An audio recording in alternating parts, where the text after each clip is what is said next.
शहर के एक छोटे से घर में एक संयुक्त परिवार रहता था। घर में सब कुछ था, हंसी, आवाजें, लोग। पर फिर भी कुछ कमी थी। घर के मुखिया थे रमेश जी, सख्त स्वभाव के, कम बोलने वाले। उनकी पत्नी सरला जी, जो पूरे घर को संभालती थी, पर खुद कभी किसी ने उन्हें संभालने की कोशिश नहीं की। दो बेटे थे, बड़ा बेटा अमित, जिसकी शादी हो चुकी थी, और छोटा बेटा रोहित, जो अभी नौकरी की तलाश में था। अमित की पत्नी पूजा घर में नई नई आई थी। शुरुआत में सब कुछ ठीक था, लेकिन धीरे धीरे घर का माहौल बदलने लगा। एक दिन सुबह सरला जी रसोई में खाना बना रही थी। पूजा मोबाइल पर लगी हुई थी। सरला जी ने कहा, बहू, जरा रोटी सेंक देना, मैं सब्जी बना रही हूं। पूजा ने बिना देखे जवाब दिया, मम्मी जी, अभी नहीं, मैं थोड़ा बिजी हूं। सरला जी चुप हो गई। उन्होंने खुद ही रोटियां बना ली। यह कोई पहली बार नहीं था। धीरे धीरे यह रोज की बात बन गई। अमित ऑफिस से आता तो पूजा शिकायत करती, आपकी मम्मी मुझे काम करवाती रहती है। अमित बिना पूरी बात सुने ही बोल देता, मम्मी, पूजा भी थक जाती है, थोड़ा ध्यान रखा करो। सरला जी सिर्फ मुस्कुरा देती, ठीक है बेटा। पर उस मुस्कान के पीछे जो दर्द था, वो किसी ने नहीं देखा। रोहित सब देखता था, पर कुछ कहता नहीं था। एक दिन उसने अपनी माँ से पूछा, माँ, आप कुछ बोलती क्यों नहीं? सरला जी बोली, घर को जोड़कर रखना बोलने से ज्यादा जरूरी होता है बेटा। रोहित चुप हो गया, पर उसके अंदर कुछ टूटने लगा था। धीरे धीरे घर में बातें कम और ताने ज्यादा होने लगे। एक दिन पूजा ने गुस्से में कहा, मैं कोई नौकरानी नहीं हूं जो हर काम करूं। रमेश जी ने पहली बार आवाज उठाई, तो फिर घर में क्या करने आई हो? घर में सन्नाटा छा गया।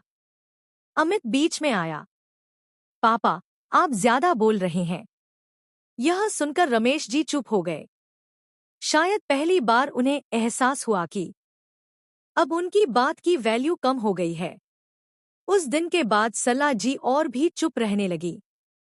ना शिकायत, ना गुस्सा, ना जवाब, बस काम और खामोशी। घर में सब अपनी अपनी दुनिया में व्यस्त हो गए। एक दिन सुबह देर तक रसोई से कोई आवाज नहीं आई। अमित बोला, आज नाश्ता नहीं बना क्या? पूजा ने कहा, मुझे क्या पता, मम्मी जी से पूछो। रोहित दौड़ कर गया। माँ, सरला जी जमीन पर बेहोश पड़ी थी। सब घबरा गए। उन्हें तुरंत अस्पताल ले जाया गया। डॉक्टर ने कहा, इनको बहुत ज्यादा कमजोरी और तनाव है। इन्होंने खुद का बिल्कुल ध्यान नहीं रखा। रमेश जी की आंखों में आंसू आ गए। पहली बार अमित को याद आने लगा, कैसे उसकी माँ हमेशा उसके लिए खड़ी रही, कैसे उसने कभी उनकी तकलीफ नहीं समझी। पूजा भी चुप थी। उसे एहसास हुआ कि जिस घर में वो आई, उसी घर की सबसे मजबूत दीवार को उसने कमजोर कर दिया। कुछ दिन बाद सरला जी घर वापस आईं। इस बार घर वैसा नहीं था। सब बदल चुका था। सुबह इस बार पूजा रसोई में थी।